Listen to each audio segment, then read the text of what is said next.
This chapter, kind of a beginning or a layers 101 kind of thing, we've dealt with a lot of the mechanics of the layers panel. Let's end up and have a little bit of fun. Let's do something creative.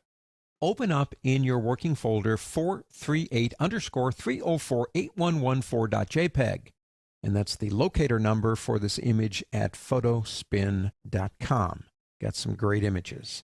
So we have a little girl happily being spun around by, I assume, her father probably. Hope he's holding on tight because sand may be soft, but I think it would leave a mark if he let go of her. Cute photograph. I want to do a layer-based vignette for this image. We're going to do vignettes in a couple of different ways in these chapters. We're going to talk about things like layer mask vignettes, all kinds of different ways we can do this. But we're in the layers panel. Let's start slow.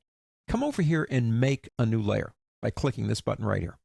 Now, inside of that layer is where our vignette is going to be. Vignettes are usually, not always, but usually an oval. So I'm going to pick up my selection tool over here, and that's the elliptical marquee tool. And I'm going to get right about here. Now I'm going to hold the Alt key down when I draw.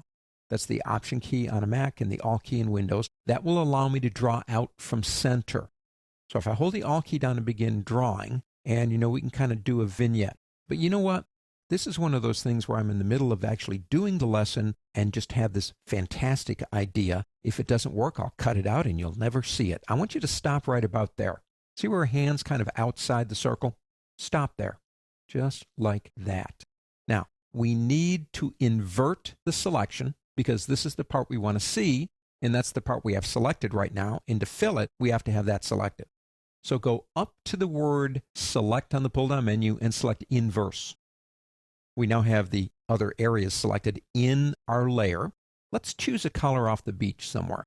Let's pick up our eyedropper tool and come over here and pick up one of these colors on the beach to fill a selected area in a layer or the entire layer if nothing is selected with the current foreground color. If you're on a Windows system, hold on the Alt key and press backspace. If you're on Mac, hold on the Option key and press delete.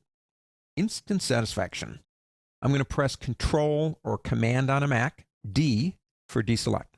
So we have a basic hard-edged vignette. Big deal. Well, it is a big deal because I'm going to try something here. Turn off layer 1. Click right there. Turn it off. Select background. Come over into your magic wand tool right over here and select Quick Selection Tool. Now come over here with a very small brush and very carefully try to select about that much of her hand. That's all you need. If you got that much, stop. I love that tool. It's really nice.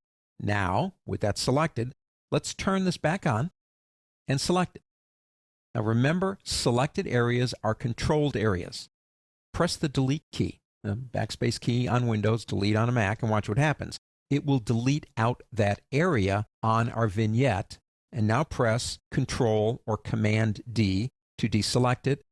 It's a vignette that has a really neat twist to it. Her hand's kind of sticking out there. Now let's do this. Let's go back into my history. I love history. Let's take it back to the point before we actually deleted that area and do something, I guess, a little bit more traditional.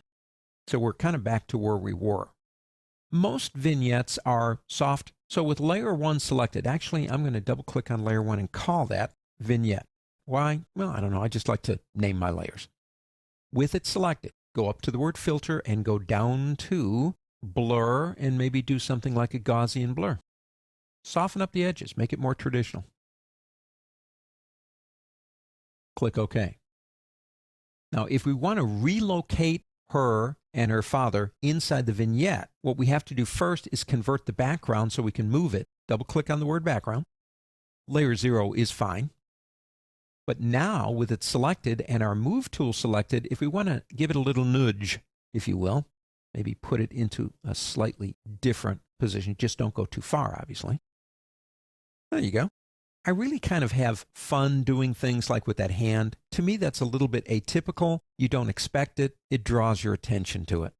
So the Layers panel, and we are just getting started. There won't be a chapter in this title that doesn't talk or use the Layers panel, and having a little bit of fun at the end with a vignette.